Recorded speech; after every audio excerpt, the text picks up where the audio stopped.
Agora vamos passar para um outro tema que achamos correlato, de uma certa maneira vinculado, mas tem a ver com a administração.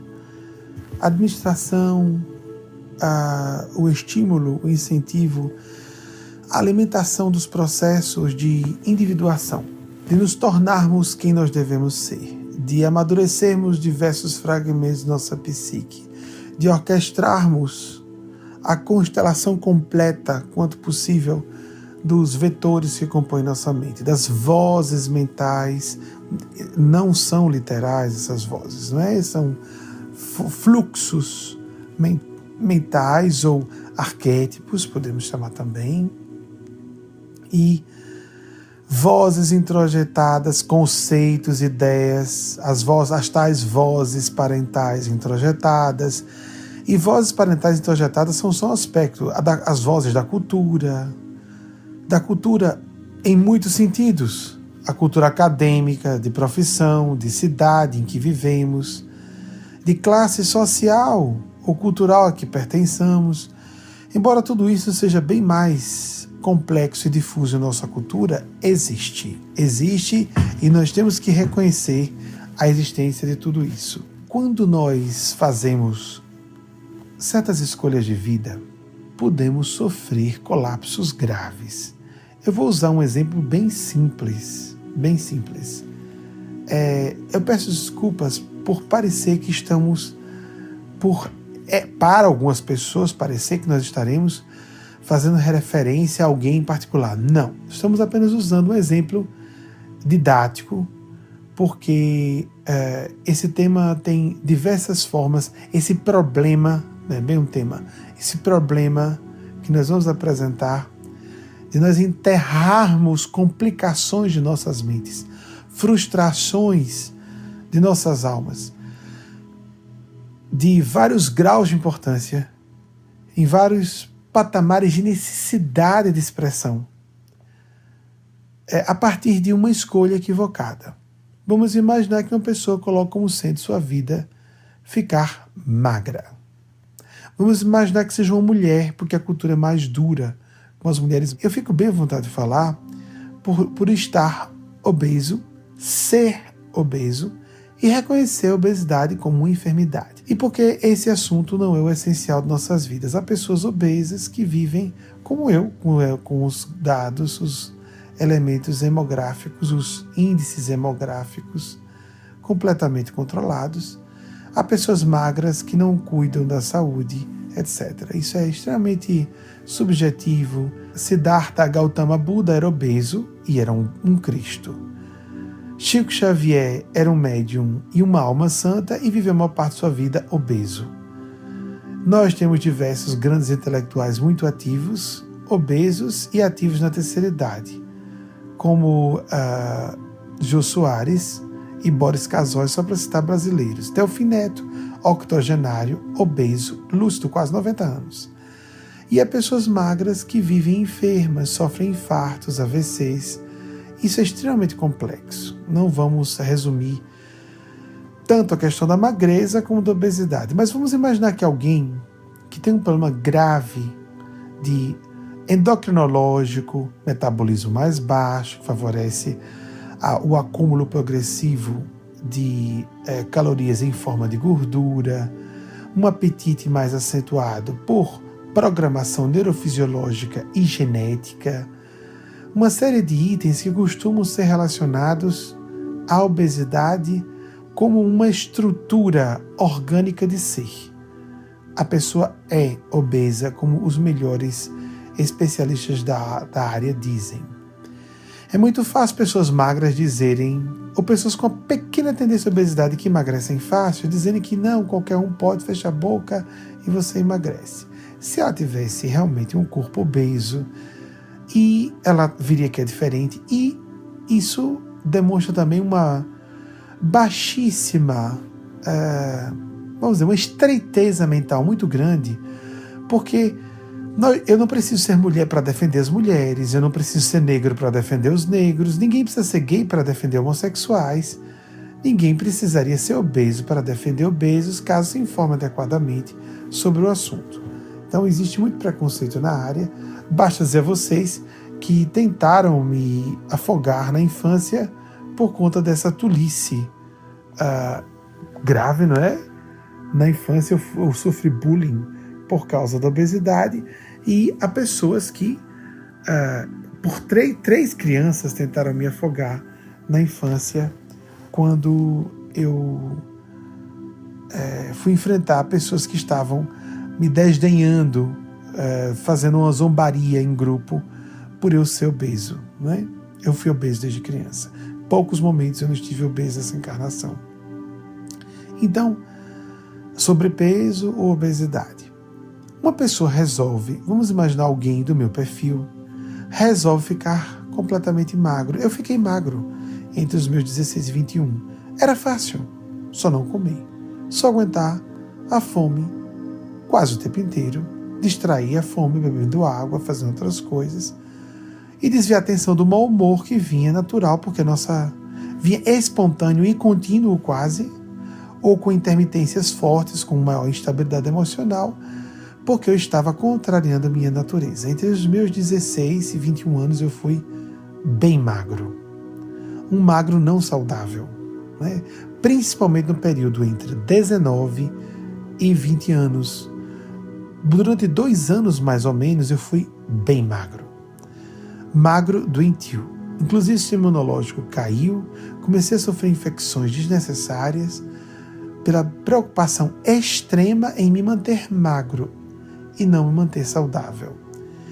Achei que era uma forma de me disciplinar, já que eu tinha sido obeso e considerava na época que a gordura a mais no corpo era sinal de falta de governo de si próprio. Até que eu comecei a me preocupar com... Foi quando surgiu, vejam, entre 18 e 20. O que aconteceu na época? Começou a minha atividade pública aos meus 19 anos. 19 anos e meio. A partir desse momento, a minha preocupação foi diminuindo e também as minhas condições psicológicas foram sendo reduzidas para administrar o problema de se manter magro, ou no meu caso, de me manter magro, sendo obeso. E eu tinha uma introvisão suficiente para dizer exatamente isso. Nossa, como você é magro, Benjamin. Não, eu não sou magro, eu estou magro. Se eu parar de fazer dieta, eu tenho que fazer dieta o tempo inteiro, eu volto a engordar. Há pessoas que comem à vontade e nunca precisam fazer dieta. E há pessoas como eu que com nada engordam. Um fim de semana relaxado, eu adquiria 3 quilos tranquilamente. Mas para perder depois era mais difícil. No caso, emagrecer, que é melhor falar, como já tocamos nesse assunto. Muito bem. Ficou mais difícil porque eu comecei a ter preocupações mais sérias. Comecei a investir o meu potencial de disciplina, meu potencial a governar minhas emoções, governar meus sentimentos, a administrar meu foco de pensamento para prioridades mais sérias, os conflitos disso com a vida acadêmica do direito, com a família, com o meio espírita, na época éramos ligados ao meio espírita, obviamente uma série de atritos surgiam, eu comecei a ter os atritos com hordas obsessivas, porque a parte pública começou em 26 de abril de 1990, e eu comecei a ser motivo de conversações, obviamente em sua maior parte não dignas, por conta de eu estar publicando artigos na imprensa comum, na imprensa formal, sobre kardecismo e espiritualidade. Eu comecei a engordar a partir daí. Daí até eu lançar o programa em 1994, eu engordei 7 quilos por ano. Depois disso, menos. Mas eu estou numa massa corporal estável desde 2009, com pequenas oscilações, mas estou com a mesma massa corporal desde 2009. Até então, eu fui lentamente engordando até atingir a massa corporal que hoje apresento. Agora vamos imaginar que se em vez de eu me permitir Investir meu potencial de disciplina, que acho que cada um tem o seu potencial para tudo. Potencial intelectual para investir em estudos. Potencial físico para atividades atléticas. Cada pessoa tem um coeficiente próprio, condicionado por seu histórico evolutivo, sim, mas condicionado também por suas condições genéticas, psicofísicas, orgânicas. Nós temos limites corporais, limites cerebrais, limites psicológicos e limites espirituais. Nós temos que administrar nossos recursos internos assim como administramos os externos. Isso é realista. Isso é um fato. As pessoas podem reconhecer isso ou não, enxergar isso com mais ou menos clareza. Então vamos imaginar que uma pessoa, em vez de fazer o que eu fiz, resolva dizer não, antes de tudo ficar magro ou magra. Por isso quis usar o exemplo de uma mulher magra. Magra, às vezes com aspecto esquálido, pálida, pode ficar com problemas de concentração de ferro na corrente sanguínea no corpo todo, por conta do problema, para a questão da manutenção da quantidade correta de ferro no sangue. A menstruação, a questão da menstruação. A mulher perde muito ferro, tem que repor mais ferro do que o homem, assim como o homem tem mais necessidade de zinco, que perde na ejaculação. A mulher perde mais ferro na menstruação, assim, apenas para falar grosseiramente do assunto. Então, os gêneros, falando gêneros biológicos, não identidade de gênero, e os gêneros têm necessidades diferentes de acordo com a sua fisiologia, necessidades alimentares diferentes. Inclusive de quantidade de ingestão de alimentos. A ingesta muda de gênero por conta do metabolismo do homem ser mais intenso, por conta de os homens serem, em média, 15% mais altos, maiores que as mulheres. Então os homens consomem mais caloria que as mulheres. A massa muscular masculina é maior, etc, etc. O cérebro masculino é maior porque o cérebro tem a ver com o tamanho do corpo, e como o homem é 15% maior em média, o cérebro do homem é um pouco maior em média do que o cérebro feminino por causa disso, e não por causa da questão de gênero.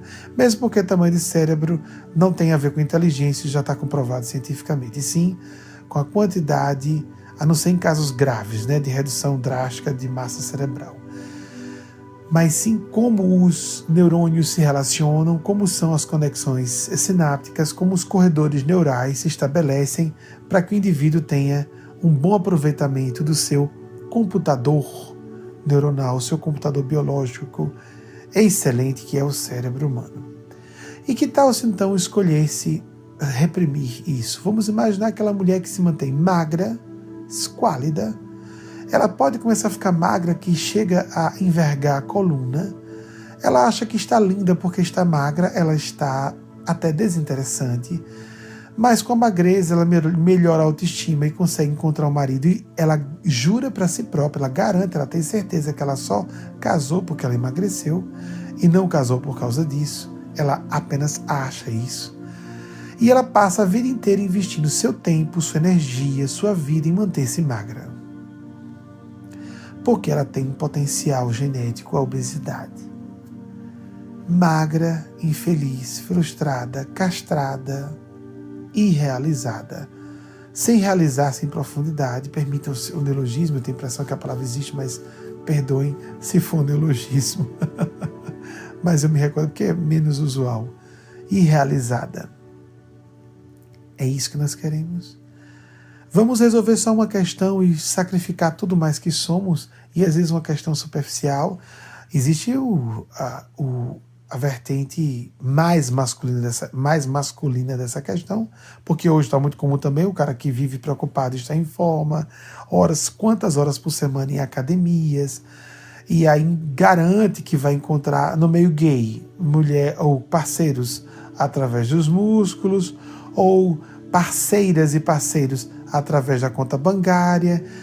Então há pessoas que investem toda a sua vida em fazer dinheiro, em fazer patrimônio, e nós morremos a qualquer hora e vamos dar contas do que fizemos no nosso tempo, e basicamente chegamos ao final da vida e não precisamos nem morrer. Eu só vivi para fazer patrimônio e fortuna e eu não me realizei em outras áreas. A família está detestando essa pessoa que se tornou insuportável porque ela vivia em função de fazer dinheiro, ela não soube amadurecer, se tornar mais política, mais psicológica, mais amável.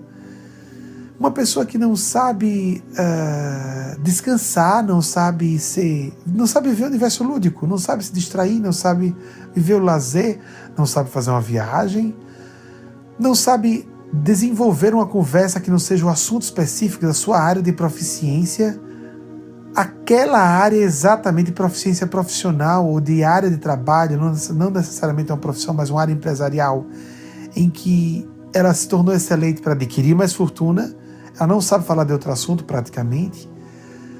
Nós vemos indivíduos assim castrados, mutilados, insuportáveis, para si próprios, são infelizes. Acreditam que são bem-sucedidos ou que são sortudos, porque conseguiram, ou de um lado a mulher que se manteve magra, desculpa se parecer preconceituoso isso, porque há mulheres focadas em só terem sucesso profissional e homens preocupados em estarem magros e em forma. Mas para seguir os estereótipos, exatamente, as pessoas que são preconceituosas, a mulher que está sempre magra, o homem que está sempre procurando ficar rico, infelizes, angustiados, atormentados, incompletos, frustrados. É isso que nós queremos em nossas vidas. Estamos num ambiente que fomenta, estimula o processo de busca da totalidade. Nós temos que ser, portanto, mais completos.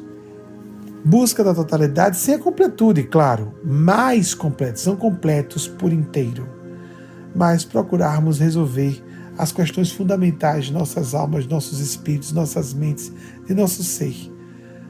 Não darmos valor excessivo a aspectos exteriores, momentâneos, egóicos de nossas existências e valorizarmos mais os assuntos perenes, do espírito, intemporais e que, portanto, mais os dignifiquem a condição humana, mais nos realizem como pessoas, mais nos pacifiquem, nos tornem felizes, completos, harmônicos, espirituais, cristãos.